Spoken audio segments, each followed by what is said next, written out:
देखिए बच्चों, आज हम लोग पढ़ने जा रहे हैं आपकी फर्स्ट फ्लाइट की पहली पोएम डस्ट ऑफ स्नो।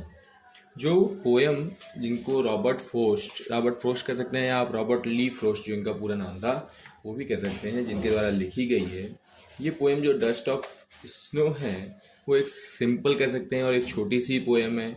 लेकिन छोटी 2 स्टेंजा की ही पोएम होने के बावजूद भी इसका एक बहुत ही डीपर या लार्जर मीनिंग भी आप कह सकते हैं। ये जो पोएट है वो एक्सप्लेन करती है कि कैसे एक एक्सपीरियंस, जैसे कि एक बर्फ़ है, वो किसी के बॉडी का जो मूड है, या कह सकते हैं कि जो एक आदमी है जो क्या कर रहा है, कोई भी काम कर रहा है, उसके अचानक ही क्या कर सकती है, चेंज कर सकती है, मूड को भी चेंज कर सकती है, उसके दिमाग में परिवर्तन ला सकती है।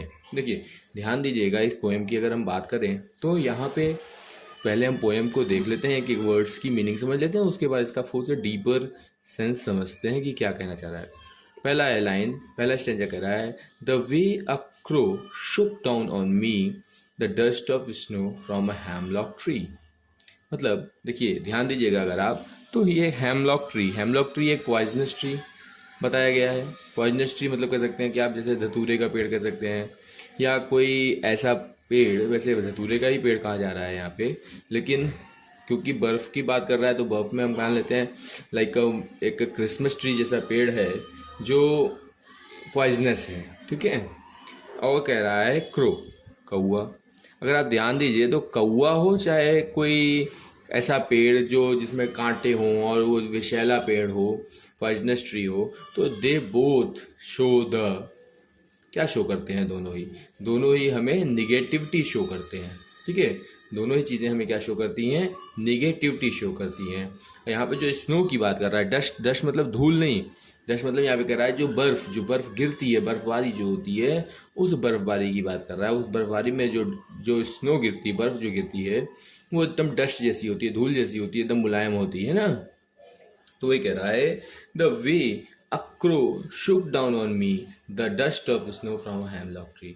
अभी क्या कह रहा है कि वो तरीका जिससे क्या हुआ, एक कौए ने क्या किया, मेरे ऊपर गिरा दिया। क्या गिरा दिया? डस्ट ऑफ स्नो, धूल किसकी, बर्फ की, फ्रॉम अ हेमलॉक ट्री से। अब ध्यान दीजिएगा, या तो उसके कई कारण हो सकते हैं गिरने के, जैसे कि पोएट उस पेड़ के नीचे रहा होगा, या तो कौआ उस पे आके बैठा हो, या उस पे बैठा रहा हो, उड़ गया हो, या उसके पास से तेजी से निकला हो। किसी न किसी कारण से क्या हुआ, वो जो बर्फ थी स्नो, वो क्या हुई, वो कवि के सिर पर या कवि के ऊपर आकर के गिरी। और सेकंड स्टेंजा में कह रहा है, has given my heart a change of mood and save some part of a day I had rued.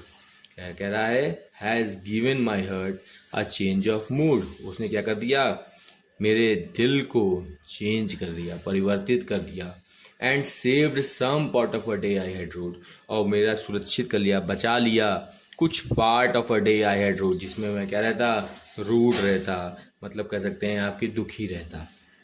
क्या कहना चाहता है कि कवि जो दुखी था, ये दोनों ही चीज़ें निगेटिविटी, क्रो और हेमलॉक दोनों ही चीज़ें निगेटिविटी को शो करती हैं, लेकिन ये दोनों ही निगेटिविटी चीज़ क्या हो गई, वहाँ जा कर के जब उसके ऊपर गिरी, कवि के ऊपर, हेमलॉक ट्री और क्रो दोनों ही जो निगेटिविटी को शो करती हैं, वे निगेटिविटी प्रोसेस में जो स्नो उसके ऊपर गिरी, उसने भी क्या कर दिया, उसके चेंज कर दिया मूड को, उसके दिल को चेंज कर दिया, और उसके अंदर पॉजिटिविटी भर दी, जिस कारण से क्या हो गया, उसका जो डे था वो रूड होने से बच गया। मतलब कि जो दिन उसका खराब रहता वो भी क्या हो गया, वो सुरक्षित हो गया और बच गया।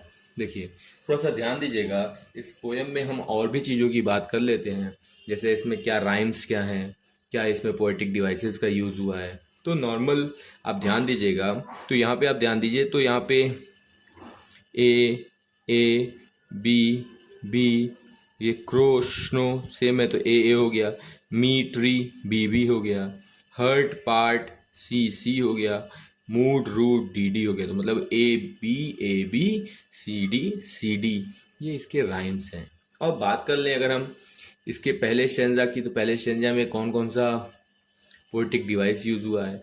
तो पोएटिक डिवाइस इसमें ध्यान दीजिएगा, पहला पोएटिक डिवाइस यूज़ हुआ है इस चैप्टर में, इंजैबमेंट। क्या यूज हुआ है?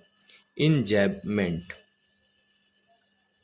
इंजैबमेंट क्या होता है? इंजैबमेंट होता है वो प्रोसेस कह सकते हैं जिसमें क्या है, कोई भी कॉमा या कोलन कोई भी नहीं लगा है। ये पूरा आप देखिए, the way a crow Shuk down on me the dust of snow from hemlock tree.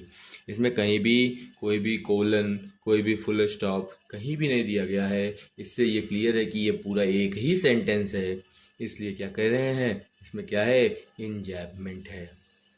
दूसरी चीज है, इसी में आप देख लीजिए तो एसोनेंस भी दिख रहा है। क्या दिख रहा है? इसी में आपको एसोनेंस भी शो हो रहा है। एसोनेंस कहाँ शो हो रहा है? यहाँ देखिए, shook down on, consonant sound, sorry vowel sound का रिपीटिशन हो रहा है ना, ओ का, शुक डाउन ऑन। तो repetition of vowel sound in the middle of the sentence और anywhere is called consonant, sorry assonance, not a consonant. Consonance में तो रिपीटिशन ऑफ कॉन्सोनेंट साउंड होता है ना, इसमें वॉवेल साउंड का रिपीटिशन हो रहा है तो ये क्या हो गया, एसोनेंस हो गया। फिर आइए सेकंड में देखिए, तो सेकंड में भी इंजैममेंट है। सेकंड में भी क्या है, इंजैममेंट है, इंजैममेंट है, ठीक है।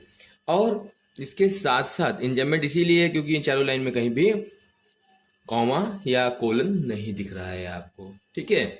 उसके बाद इसमें ध्यान दीजिएगा तो एलिट्रेशन भी है। देखिए, रिपीटिशन ऑफ कॉन्सोनेंट साउंड है कि नहीं? रिपीटिशन ऑफ कॉन्सोनेंट साउंड जो क्या कर रहा है, सेंटेंस के शुरुआत में आपको दिख रहा है। देखिए कहाँ पे है कॉन्सोनेंट साउंड, देखिए आप यहाँ पे, आप देखिए हैज़, हर्ट।